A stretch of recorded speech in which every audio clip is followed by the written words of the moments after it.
Bonsoir et bienvenue sur le plateau de l'émission Urgence Santé. Ce soir, nous allons parler d'un thème assez particulier. On n'en parle pas si souvent, j'ai cité les maladies des mains sales. L'on se poserait alors une question, comment est-ce que les mains sales seraient responsables d'une maladie ou des maladies? Prenez votre mal en patience car sur ce plateau, nous allons recevoir le docteur Dongui, pédiatre de carrière qui va nous éclairer sur la question. Docteur Ndongi Kibalou Dani, bonsoir et bienvenue sur le plateau de l'émission Urgence Santé. Bonsoir, merci. Vous êtes médecin, service pédiatrie, hôpital de base de Tchétché. Exactement. Ce soir, nous allons parler des maladies des mains sales. Alors, que peut-on déjà d'emblée savoir à propos? Alors, déjà, ce qui est vrai, c'est que les maladies des mains sales, il en existe plusieurs. C'est pas seulement les maladies qui sont liées aux tubes digestifs, bien sûr qu'ici, là, nous allons plus évoquer les maladies liées au tube digestif. Au tube digestif. Voilà, donc ce qui est vrai, c'est qu'il y a des maladies de mains sales, de la peau, avec la gale, ainsi de suite, tout ce qui va avec. Mais ici, nous allons beaucoup plus circonscrire le sujet, je pense, sur les maladies des mains sales, effectivement, qui touchent le tube digestif. Alors, quelle est l'ampleur de la situation au niveau national? Alors, déjà, je voulais un peu revenir sur votre question, sur la première question concernant la définition. Alors, c'est d'abord les maladies qui, ici, causent des diarrhées, des vomissements chez les enfants, même aussi chez les adultes. Hein. On va quand même le rappeler comme ça. Et puis, bon, ils se manifestent comme ça. Et elles ont souvent certaines complications, comme des déshydratations, et pouvant aller même jusqu'au choc. Et ce qui peut mettre le pronostic vital du patient vraiment en jeu d'une manière immédiate. Ça. Après, l'ampleur au niveau national, c'est un problème de santé publique. Hein, les maladies de mains sales, on voit tous comment la ville est polluée, hein, ici par des immondices et autres. Donc après, lorsqu'on n'a pas une très bonne hygiène, ben on se retrouve devant ce type de maladie. Voilà, ce type de maladie. Voilà, donc c'est un problème de santé publique. Voilà l'ampleur à quel niveau il se situe. Alors, est-ce qu'il y a des facteurs qui favorisent la croissance de ces maladies? Oui, effectivement, il y en a plusieurs. J'ai cité par exemple l'hygiène. L'hygiène pas seulement individuelle, mais l'hygiène collective. Voilà. C'est-à-dire quand on voit l'environnement. L'environnement, hein? Voilà, c'est des poubelles par-ci, par-là. Il y a une société, je pense, de la place qui fait ce travail-là. Mais bon, après, quand les machines ne fonctionnent plus bien, leurs camions ne sont plus en bon état, ben, on le remarque. Et même dans nos ménages, ce n'est pas du tout évident de pouvoir gérer les ordures. Certains ménages ont des difficultés, en tout cas, pour les gérer. Et donc, du coup, voilà, ces facteurs, c'est la saleté. La saleté. Comme d'hygiène. Et aussi, surtout, bientôt, là, c'est la saison de pluie. Nous sommes en saison des pluies. Et c'est beaucoup plus aussi à cette période-là que nous enregistrons beaucoup des maladies liées aux mains sales, en fait. Alors, quel est le lien entre maladie et mains sales? Parce que l'on se pose quand même la question, comment est-ce que les mains sales peuvent être à l'origine de ces maladies? Qu'est-ce qui se passe en fait? Alors, ici, il est question de souligner que les mains sales, en fait, sont comme un vecteur. En fait, les mains sont conçues comme des vecteurs pour transmettre ou contaminer les gènes, personnes, les bactéries, autres.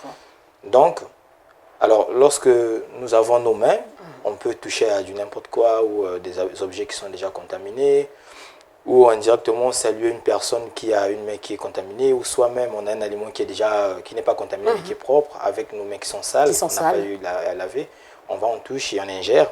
Et du coup, quand ça arrive dans le tube digestif, l'organisme il réagit, et puis s'il y avait des germes qui étaient là, les germes vont se mettre à pulluler dans l'organisme et causer donc ces différentes maladies de mains sales, en fait que nous qualifions de mains sales.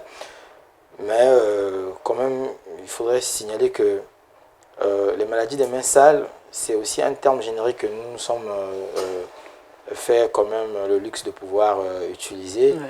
Parce que c'est comme j'ai dit au départ, il y a plusieurs maladies de mains sales, mais on avait une qui était considérée comme maladie de mains sales à part entière au départ. Jadis, hein, je parle du choléra, on va certainement l'évoquer dans d'autres questions que vous avez. Donc je voudrais ici dire que c'est un terme générique que nous avons voulu utiliser pour englober toutes ces maladies, tout ça. Mais sinon, il y en a plusieurs. Alors, j'aimerais quand même en savoir un peu plus sur les différentes maladies. Tout à l'heure, vous avez évoqué le cas de la diarrhée, vous avez parlé du choléra. Est-ce là les seules maladies occasionnées par les mains sales? Bon, je voulais aussi faire une petite observation concernant la question.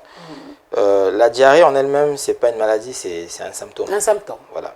Donc, j'ai dit au départ que les maladies des mains sales sont des maladies qui se manifestent généralement par des diarrhées, des vomissements. Vous voyez que c'est là des symptômes de ce type de maladie. Mais après, le choléra, par exemple... Docteur, s'il vous plaît, êtes-vous en train de dire que quand quelqu'un fait de la diarrhée, ce n'est pas une maladie en soi, mais c'est juste un symptôme, un signe annonciateur d'une certaine maladie? Très bien. En fait, c'est un signe qui annonce. D'ailleurs, vous pouvez consommer un aliment qui est normal, mais votre organisme n'a pas toléré. Vous allez présenter une diarrhée, ce qu'on appelle vulgairement un écoulement. Ouais. Voilà, vous pouvez faire 3 à 4 selles par jour.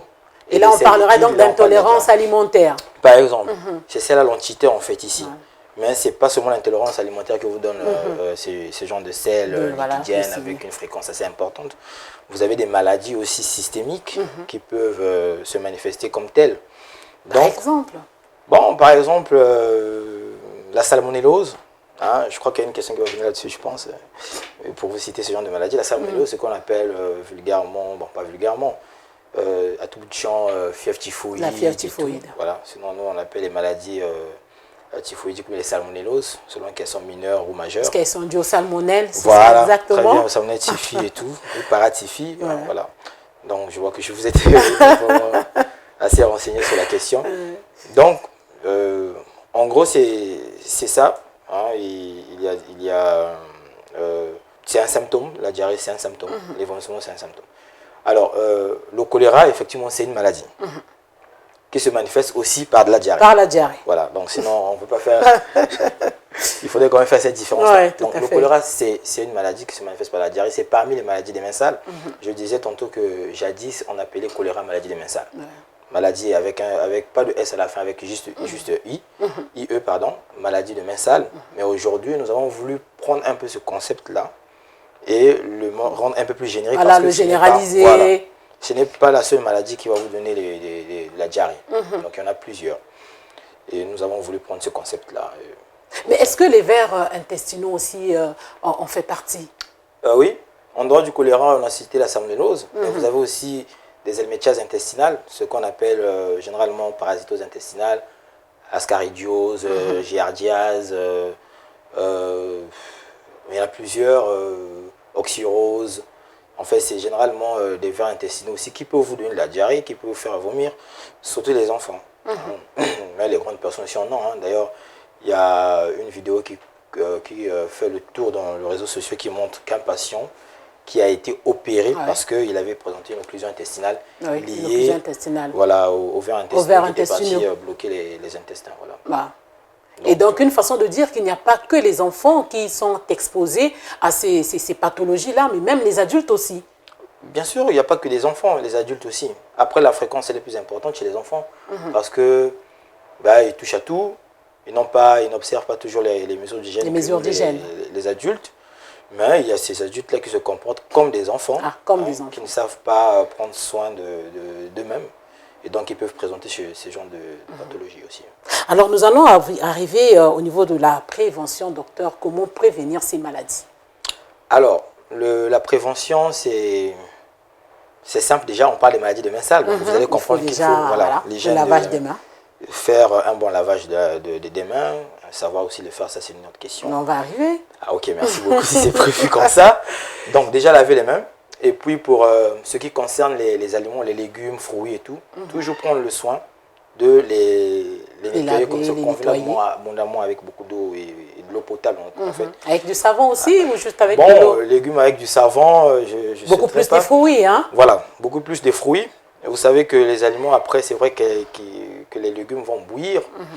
Mais ce qu'on recommande, c'est de beaucoup les laver avant cuisson et tout. Toute consommation, laver, toute cuisson.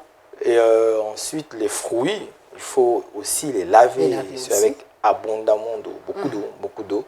Ne pas se fatiguer, parce qu'il y a de l'entamoeba histolytique, ce qui cause l'amibe, en fait. qui aussi est une pathologie assez fréquente. Assez fréquente. L'amybiase intestinale qui donne des diarrhées, qui donne des vomissements aussi, et qui se trouve vraiment dans les légumes et quelques fruits. Et quelques fruits. Oui. Et à propos du lavage des mains, qu'est-ce qui doit se faire de façon concrète? Comment réussir le lavage des mains? Ah, c'est une très belle question parce que généralement les gens passent à côté. Il y a plusieurs pièges avec le lavage des mains. Plusieurs pièges. Nous qui sommes dans le monde médical, on sait au moins comment le faire pour surtout les chirurgiens qui le font chaque jour. Sinon, c'est quasiment un réflexe maintenant. Ah, oui. Et je voudrais quand même profiter de cette occasion, effectivement, heureusement que vous m'avez posé la question, d'expliquer comment cela peut se faire. Voilà. Peut-être à une prochaine émission aussi, si il faut qu'on fasse pratique à l'appui, ben, en tout cas, ça sera toujours la bienvenue. Voilà. Déjà, les lavages des mains ne doivent pas se faire en moins de 20 secondes. Ah, pas moins de 20 secondes. Pas moins de 20 secondes, minimum 20 secondes. Alors comment? Ben, vous avez une source d'eau qui doit couler normalement, par exemple un robinet. Ah, qui doit couler, pas dans un seau d'eau. Ah non, vous voyez un peu le piège là où il se situe déjà. Dans beaucoup de foyers, je ne sais pas, peut-être que vous recevez des invités chez vous, ben, après vous leur présentez une cuvette, vous mettez de l'eau. Et tout le monde à tour de rôle. Voilà, ce n'est pas la meilleure méthode.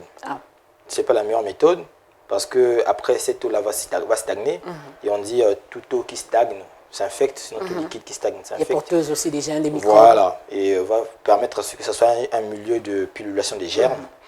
Et donc, si on ne tient pas compte de cela, c'est déjà un élément qui fait faillir en fait le lavage des mains. Le lavage des mains. Donc je disais tantôt qu'il fallait déjà avoir une source d'eau qui coule. Après vous avez votre savon. Vous exposez vos deux mains à de l'eau qui coule bien sûr. Et ensuite vous prenez le savon, vous frottez vos deux mains. Et quand vous frottez vos deux mains, arrangez-vous à ce que cela prenne toute l'étendue de la main jusqu'au niveau du poignet. Jusqu'au niveau du poignet. Voilà. Donc vous frottez. Et le geste qui s'ensuit, c'est très capital. Généralement, les gens, qu'est-ce qu'ils font? Ils frottent comme ça, ils font ça, et puis c'est fini. Non, ça aussi, c'est un autre piège. C'est insuffisant. Ah, il y a beaucoup de pièges alors. Ah, il y en a plusieurs. On va peut-être découvrir ça aujourd'hui. Donc, vous devrez effectivement mettre du savon. Et c'est un peu de répandre ce savon-là sur toute l'étendue de la main, sur les deux mains. C'est-à-dire la partie dorsale. La partie d'en haut. Voilà, d'en haut si vous voulez. Et la partie palmaire, c'est-à-dire la paume de la main. Voilà, de la main. C'est pas fini. L'intérieur, les espaces interdigitaux, on appelle l'intérieur des doigts. Comme ça. Doigts, il faut frotter. Il faut frotter. Et puis, n'oubliez surtout pas le pouce. Ah, ça. Voilà. Là, il y a beaucoup de germes aussi qui s'y cachent. Ah bon. Voilà. Donc, il faut le frotter à part et insister. Voilà, insister. C'est pas tout. La partie angulaire, c'est-à-dire les doigts et les ongles. Il faut aussi faire ce mouvement, de telle sorte que la saleté qui se trouve incrustée au niveau des ongles puisse être nettoyée. Et avec la dynamique de l'eau, la mécanique de l'eau, ces microbes-là sont rejetés, si vous voulez, si je peux utiliser ce terme-là. Donc, voilà un peu... En gros, ce qu'il faut faire, et tout cela en 20 secondes. En 20 secondes minimum. Minimum, Si vous partez au-delà de 20 secondes, bon, ça ne va pas causer de problème. Voilà, bravo. 20 secondes, c'est... Voilà, donc après, il y a un autre piège. C'est pas fini, c'est pas parce que vous avez lavé vos mains. Voilà, et puis bon, donc... Non. Il y a un piège aussi là. Si vous avez utilisé un robinet, vous l'avez ouvert vous-même. Voilà. Vous avez nettoyé. Et puis après, il faut refermer. Il faut refermer. Alors, vous n'allez pas refermer avec vos mains que vous avez lavées. De peur de ramasser encore les jambes que vous avez. Voilà, que vous avez déjà déposées. En ce moment, qu'est-ce que vous faites? Vous pouvez fermer votre robinet avec votre poignet. D'accord? Avec le poignet, docteur? Bon, avec votre poignet dans le sens où vous n'allez pas utiliser tout le temps votre poignet comme vous... J'essaie de voir et j'essaie d'imaginer. Maintenant, après, c'est vrai que je vous ai dit que vous pouvez... vous devez nettoyer sur votre poignet. Si vous n'êtes pas d'avis avec moi, vous êtes libre. D'ailleurs, c'est aussi louable. Vous utilisez cette fois-ci votre coude. Voilà, vous utilisez votre coude pour fermer votre robinet. Voilà, vous utilisez votre coude. Et puis, après, c'est cela. Maintenant, si vous avez aussi des difficultés avec votre coude, peut-être parce que vous êtes tombé, ainsi de suite, vous avez mal, vous avez un linge propre. Généralement, dans des maisons, il y a ce que nous appelons couramment des torchons. Des torchons, oui. Voilà. Vous pouvez en prendre, c'est très les propre. Serviettes de table. Voilà, les serviettes de table. Vous prenez, vous utilisez, vous fermez votre robinet avec. C'est très propre. Après, vous ne l'utilisez plus. Pour vos mains, en tout cas. Ah, vous ne l'utilisez plus pour vous sécher les mains. Voilà, pour vous sécher les mains. Vous ne l'utilisez pas pour vous sécher les mains. Vous utilisez, voilà, autre chose. Ah, ça. Vous voyez un peu? Tout ça, c'est des questions d'asepsie pour éviter en fait que vous soyez en contact permanent avec les germes. Parce qu'à n'importe quel instant, vous pouvez ingérer autre chose. Donc, vous pouvez ingérer un germe et puis voilà. Donc, c'est des gestes qu'il faudrait tenir compte. Maintenant, après, s'il y a une personne qui est avec vous, qui vous a aidé d'ouvrir le robinet, ben, vous pouvez demander à cette même personne-là de vous aider à refermer. À refermer aussi. Faire, tout ça. Mais est-ce que à défaut d'avoir du savon docteur ou à défaut d'avoir de l'eau, on peut se laver les mains ou se désinfecter les mains avec l'eau de javel, avec une solution hydroalcoolique? Est-ce que c'est possible, c'est conseillé? Bon, c'est vrai que dans le contexte sanitaire mondial dans lequel nous sommes aujourd'hui avec l'infection à coronavirus, d'ailleurs, que je pense aussi devait être classé parmi les maladies des mains sales de nos jours. Voilà, parce que le lavage des mains fait partie des gestes barrières. Voilà. Donc, c'est aussi une maladie des mains sales. Ce n'est pas seulement parce que je tousse devant vous et que... Voilà, mais si j'ai tenu un objet qui a été tenu par une personne infectée par le corona et puis bon, après ça, je l'ingère, je peux avoir le corona. Je peux prendre ma main et puis mettre sur mon visage. Après, j'inhale le germe, donc le virus. Et donc, je peux... Donc, pour revenir un peu sur cela... Sur la question. Donc, c'est vrai que avec l'infection à coronavirus que nous avons actuellement qui sévit au niveau mondial, on utilise beaucoup plus maintenant les gels hydroalcooliques. C'est bien, parce que maintenant on doit en fait laver, nettoyer les mains, désinfecter les mains tout le temps. À tout le temps, voilà. Tout le moment. Alors le gel hydroalcoolique, pardon, j'allais dire, il faudrait bien qu'on fasse une nuance là-dessus. Allez-y. C'est un désinfectant. C'est un désinfectant. Oui, un désinfectant. Ça veut dire, vous pouvez avoir vos mains sales, quand vous mettez le gel, tout ça, s'il y avait des germes là, ben, le gel peut effectivement neutraliser les germes. OK? Mais ce n'est pas un produit qui vous permet de vous laver les mains. Ah, d'accord. Là, vraiment, il faut vraiment faire la nuance. C'est ça, ça ne vous permet pas de laver vos mains. Vous pouvez avoir le germe avec vous, mais vous avez peut-être fixer le germe, parce que c'est ça en fait le rôle du gel hydroalcoolique. Son rôle, c'est de fixer le germe. Il fixe. Il va... donc il le fixe à un endroit donné. Il le fixe pour ne pas qu'il soit pathogène, en fait. Il le fixe pour ne pas qu'il soit pathogène. Mais pour l'exclure de vos mains, vous avez besoin de l'eau. Et donc en fait... Il peut le neutraliser, mais il est toujours là en fait. Et puis après, il y a des germes qui sont très têtus, comme les champignons. Les champignons, c'est très têtu parce qu'aujourd'hui, vous pouvez consommer un aliment qui contient des champignons. Je vous assure que vous aurez du mal. Même nous, cliniciens, souvent, on a du mal à gérer ce genre de cas. Voilà. Donc, rendez-vous compte, même lorsque vous avez un champignon au niveau de la peau, vous pouvez consommer des produits comme vous voulez. Mais pour le neutraliser, souvent, il n'est pas facile. Il y a des récidives. Tout à fait. Donc, il y a des germes qui sont assez vraiment nocifs, sinon têtus, que malgré... Très résistants, en fait. Très résistants, oui, et malgré que vous utilisez le gel hydroalcoolique, vous n'avez en fait pas fait grand-chose. Donc, il faut toujours aboutir par le lavage des mains. Voilà pourquoi vous allez remarquer que dans les hôpitaux, comme chez nous à l'hôpital de base de Tchétché, le personnel soignant a l'habitude de se laver d'abord les mains avant de se désinfecter. Ça, j'ai déjà eu l'occasion d'observer les médecins. Donc, ils lavent bien les mains, même dans le bloc opératoire pour les chirurgiens. Ils lavent les mains d'abord. Ils ont fini de laver les mains convenablement, correctement. Et après, on leur déverse de l'alcool dessus pour se désinfecter. Voilà. Donc, en gros, tous ces actes-là se complètent. C'est pour avoir une asepsie assez générale, assez complète qu'on utilise. Donc, ce n'est pas à exclure. Si vous avez utilisé votre gel, qu'au préalable, l'idéal serait de vous laver d'abord les mains ou encore... Alors quels sont les moments requis, quels sont les moments particuliers pour observer ce lavage des mains? Je le disais tantôt que le contexte sanitaire mondial dans lequel nous sommes, nous oblige. Normalement, voilà, nous oblige à tout bout de champ de le faire. Hein, on ne va pas toujours attendre qu'il y ait une occasion donnée. Après, il y a effectivement mais il y a des moments bien particuliers. Voilà, qui font de telle sorte que, qui nous obligent en fait, mais qu'on devait prendre comme un réflexe en fait, le lavage des mains.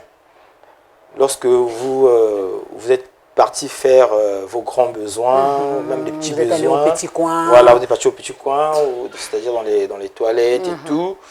Vous sortez de là, impérativement, il faudrait bien que vous lavez les mains, parce que c'est des milieux qui sont assez sceptiques.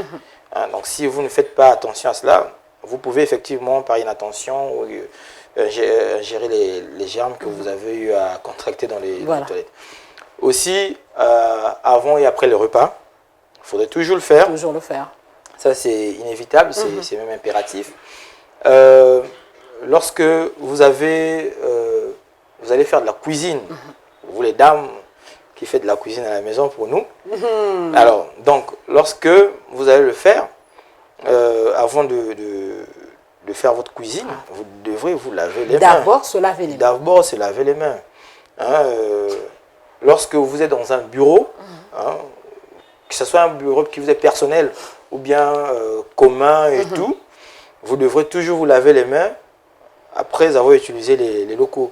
Lorsque vous entrez dans un moyen de déplacement, un moyen de transport en commun, même personnel aussi, mais vous devez toujours vous laver les mains. Alors, on conclut tout simplement qu'il faut se laver les mains à tout bout de champ. Voilà, comme nous l'indique, ou bien nous l'indiquait le contexte actuel. Voilà. Et autre chose pour les parents, en fait, tous ceux-là qui ont des bébés, des enfants, ne prenez pas toujours mal le fait que, moi, c'est ce que je donne comme conseil aux parents qui viennent avec les patients, moi, qui sont des bébés. Je leur dis, lorsqu'une personne vient chez vous, rendre visite à votre nouveau-né ou à votre nourrisson, ne vous gênez pas de lui dire, écoutez, lavez vos mains avant de toucher mon bébé. Ah, mais c'est quand même dangereux, nous sommes en Afrique et puis on effectivement, va penser que... c'est vrai, mais je pense que le contexte africain ne peut pas nous empêcher de pouvoir prendre soin de nos enfants, les protéger. Parce que ça les protège aussi. Hein. Voilà, eux aussi ça les protège. Donc il faut bien qu'ils lavent leurs mains avant de tenir les enfants. Avant de toucher le bébé, avant de te porter l'enfant. Déjà les bébés, ils ont des peaux qui sont fragiles. Très fragiles. Très fragiles.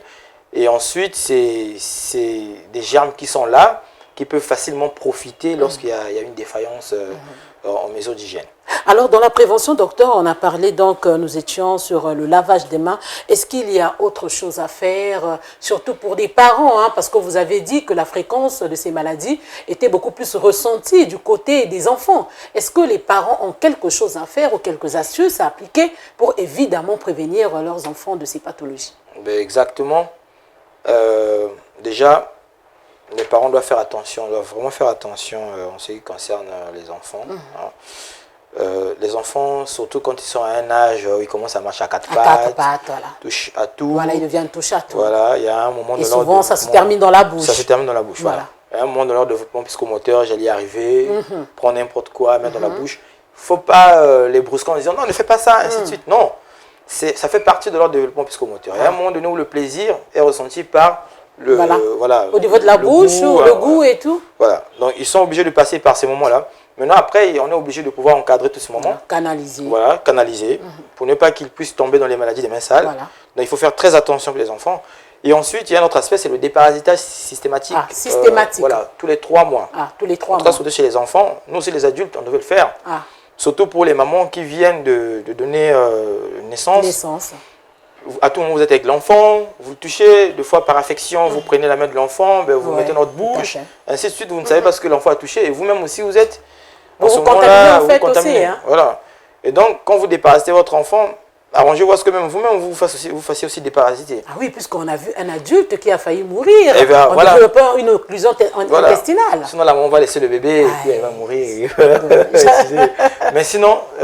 c'est ça, le déparasitage systématique. Vous arrivez à l'hôpital, on vous dit qu'il faut déparasiter l'enfant, c'est à cause de tout ça. C'est pour éviter effectivement les alimentiases intestinales qui peuvent être fatales. D'emblée, comme ça, on trouve que bon, c'est banal.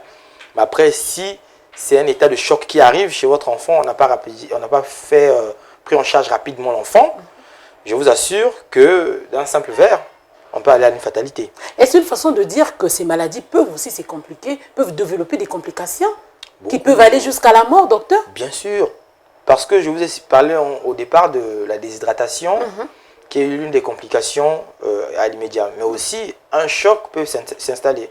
Le choc, lui, si vous ne levez pas ce choc, vous ne prenez pas en charge à l'immédiat le patient, ben, vous allez le perdre dans les minutes qui suivent. C'est une urgence. C'est une urgence urgente. Donc, obligatoirement, il faut prendre en charge le plus rapidement possible. Donc, vous comprenez par là. Oui, docteur, permettez que je vous pose cette question, parce que vous allez constater que souvent les parents s'étonnent.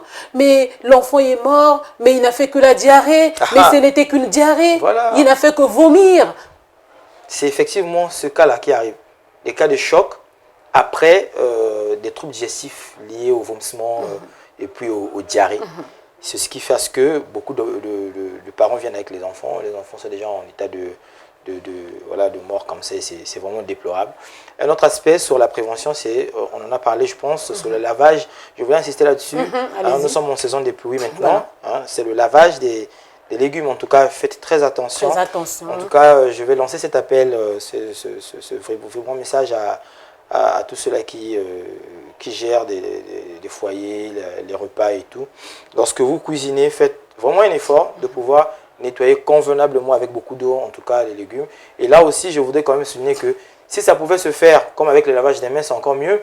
Vous avez votre source, l'autre là, et puis ça coule. Ça coule là et tout, feuille par feuille. Voilà. Donc c'est en gros parmi les... Alors docteur, nous sommes arrivés à la fin de notre entretien, mais beaucoup de choses ont été dites, des choses très importantes, très capitales. Mais quelle est votre opinion sur la question, de façon générale? Bon, déjà merci.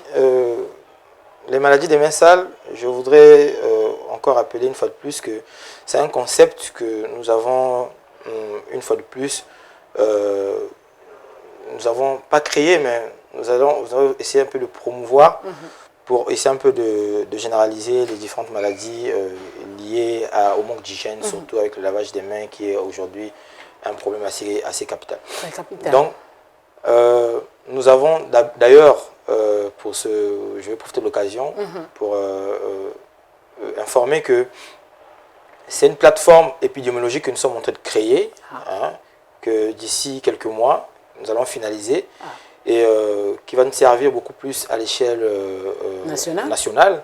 C'est vrai que nous allons commencer pour un premier temps avec Pointe-Noire, parce qu'à tout seigneur, tout honneur. La charité bien ordonnée, voilà, commence par soi-même. Voilà. Donc après, nous allons essayer un peu d'aller un peu plus loin dans le pays, à l'intérieur, pour aller faire une sensibilisation d'abord sur l'existence des maladies des mains sales, et donc comment faire pour prévenir ces maladies. Donc, c'est un problème de santé publique. Voilà pourquoi vous avez entendu le terme épidémiologique. Voilà. C'est un problème de santé publique que nous tenons vraiment à cœur. Et aujourd'hui, rien qu'avec ça aussi, rien qu'avec le lavage des mains, nous pouvons combattre déjà une pathologie qui aujourd'hui fait rage, qu'on demande de se vacciner, d'ailleurs qui est quelque chose de très important. Et après, si seulement nous allons arriver à respecter toutes ces mesures. Et entre guillemets, on va quand même dire merci, on va dire c'est un mal nécessaire parce que le coronavirus, la Covid-19 a développé ce côté-là, ce petit réflexe-là sur le lavage des mains, ce qui fait qu'aujourd'hui, ça devient vraiment un grand réflexe. Pour tout le monde. Alors docteur, merci. Je vous en prie, merci beaucoup. C'est la fin de notre entretien qui a porté sur les maladies des mains sales. Merci de l'avoir suivi. Urgence Santé vous fait gagner en santé.